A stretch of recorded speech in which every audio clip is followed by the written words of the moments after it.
You are probably like millions of other people around the world who have this company's product in your kitchen cabinet right now. The company is Quaker and the product is its oatmeal. However, what you may not realize is this company's rich history and innovation, from mergers and acquisitions to design, packaging, distribution, trademarking, manufacturing, and marketing. Quaker has established firsts around the world. In this segment of Frame, we will explore the evolution of Quaker through art. With us right now on Frame is collector Heather Wagner. Thanks so much. Hi, good to see you, Yvette. Yvette. Having us over. This collection is so extensive and just mind-boggling. Where did it start? How did it start? Who started it? Well, this is my father's collection, actually. And my father passed away a year ago and left this collection to my mother and I. And well, I put it out today just so you could get a good look at everything. And as I was putting it out, I kept thinking about, my gosh, he really has a great collection.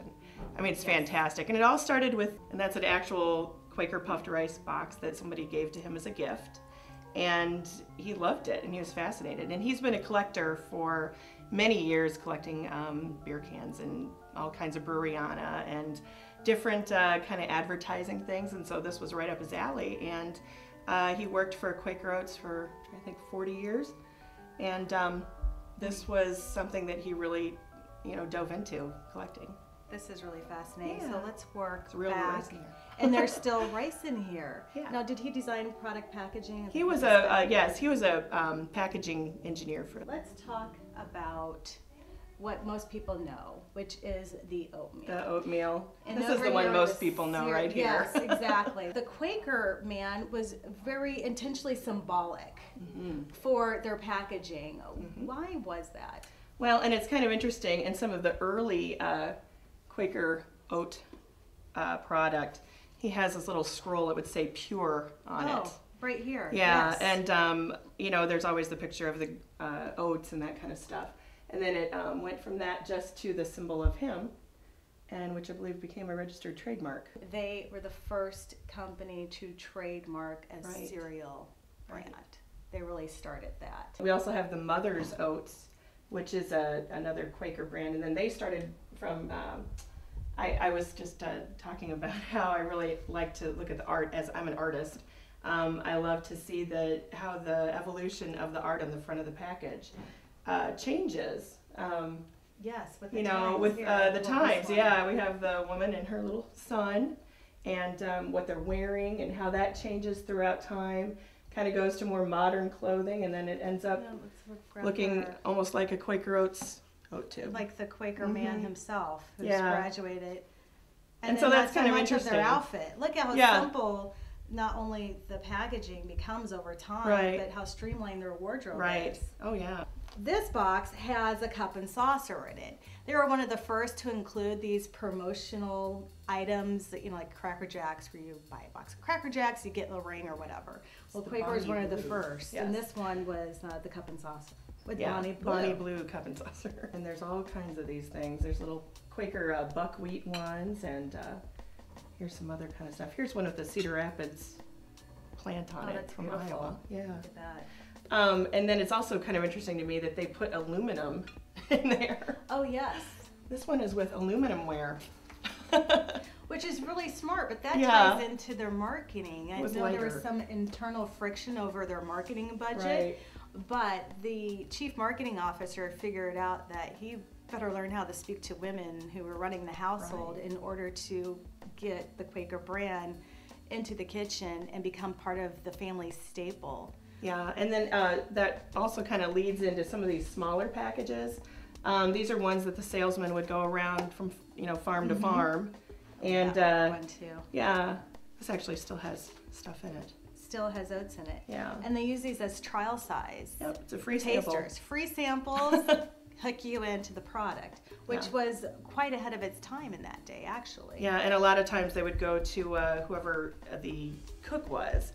If they had any kind of help in the farm or on the residence. Let's talk about a subject of great controversy in American culture, which is Aunt Jemima. Some of the controversy, I believe, comes from how Aunt Jemima was portrayed as someone who was uneducated, who was, more dirty and things like that. And she changed throughout American history, Yes, she did. as American history changed. Right. So The civil rights movement, etc. Now this was a really fun item from the standpoint of marketing and promotion, not in art as well. It's actually a puzzle.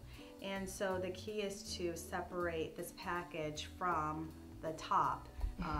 But you sent in 4 cents to receive this life story of Aunt Jemima.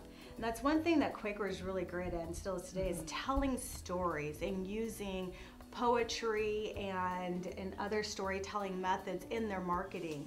Right. And reading in the book, Aunt Jemima, there's one woman, and this looks like the woman, Nancy Green, who was the Aunt Jemima for over 3 decades. And that was her job, to travel throughout the Midwest and small towns throughout the country to cook breakfast and show housewives and others how to create the best pancakes using the Aunt Jemima mix. Right. So these are some of the items. It's really fascinating. Right.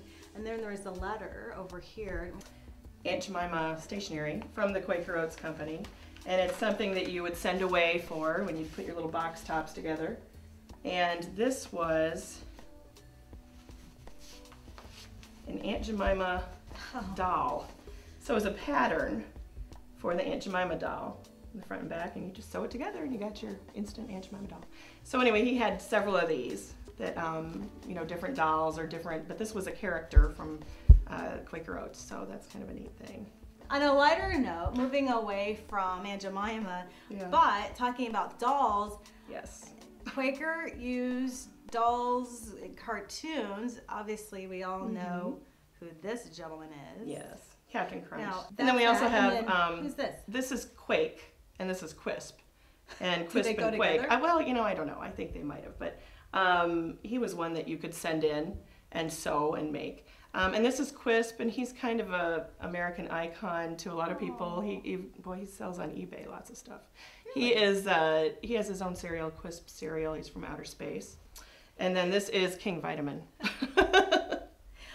So, which, when we were looking through your collection, Quaker used very early on the health-oriented message in their advertising. Oh yeah. It's the food to fuel your brain and to make you stronger and in some respects superior without saying it. Right. Getting back to the messaging and the infusion of be strong and healthy, they created recipe books to reinforce their products. Oh, sure. This was before the famous oatmeal cookies. This was gingerbread and spice cake and chocolate cake and coffee cake and picture of the Cedar Rapids plant. Oh, that's beautiful.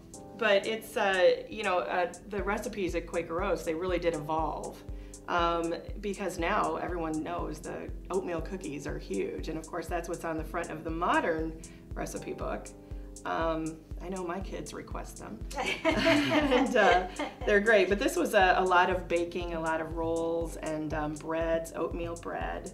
And it would always just kind of show what you needed, and then it would have a little picture of the Quaker Oats box there. So this was kind of a neat one, and I have several of these. That's neat, and comparing the recipe content in this modern version and the images. There's the cranberry orange bread, and how it's changed. But what's consistent is the story of Quaker Oats and the Quaker man, which I think is pretty fascinating. So they don't let you forget the Quaker man. Okay, so those are some really fun items. Yeah.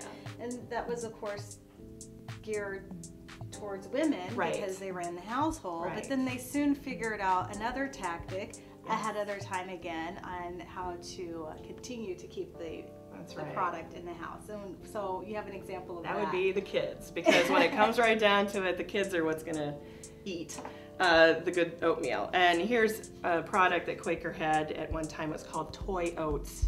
And there was a toy in every package. And so I think this is a really an interesting product, just to show that, hey, we're going to start putting toys in here instead of you know, the Bonnie blue cup and saucer, because really when it comes right down to it, we want the kids to eat it. And there's a toy in the package, and that just started the whole cereal, and you find a toy in there. And that one, I know when I was a kid, that was the coolest thing ever, is what's in the package? What toy do we get? We had all kinds of stuff from little, I remember I got a little terrarium one time you could put, and there was dirt in there. And other times you'd get like, you know, tops or games. Right.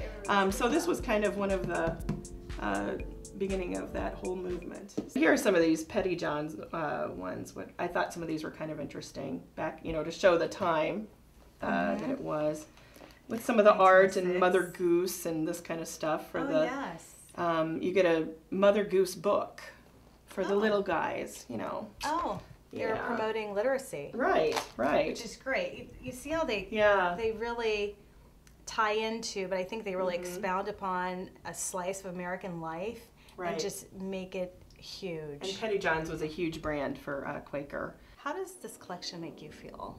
Oh, I'm awfully proud of my dad. That's one thing that I think that one of the reasons people collect is because they're proud of that particular thing. And I know my dad was very proud to work at Quaker Oats. It was a huge part of my life growing up, and my just seeing all these things brings back a lot of memories for me, and just makes me feel like my dad is very close, so that's really a neat thing. And just, you know, when I was a little kid, and they used to be able to take us into the plant and get to see all the stuff being made, or he'd bring home boxes of generic new cereal they invented, and you guys taste this with all your friends and tell me what you think, you know. So there's a lot of memories for me. And as far as collectibles overall, because, you know, sometimes, well, my grandmother, she used to collect salt and pepper shakers. Okay. And I think for a long time I didn't quite understand why people would collect things. But what do you think about collectibles as an art form? Oh, absolutely. You own this and you're an artist. Well, yeah, and also he has another collection that we didn't really talk about at all because we're doing Quaker, but he has another whole one of this Breweriana I was telling you about. And I look back at the pre-Prohibition stuff that he had, and the artwork is unbelievable.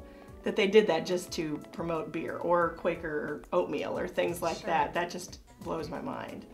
That how gorgeous it was. It was really, really nice. Well, maybe one day, because you know my industry, and you've been a creative director in advertising, maybe we'll see us circle back to this really exceptional work. Something like quality over quantity, and really thought through messaging and the use of imagery. So, Well, Heather, thank you for sharing your collection with us. Thanks for letting me share it. That's fun. Absolutely fascinating. Thank you. I feel so privileged, and hopefully everybody watching the show will feel the same privilege that we feel. Well, thank you. Thank you for coming. Thank you.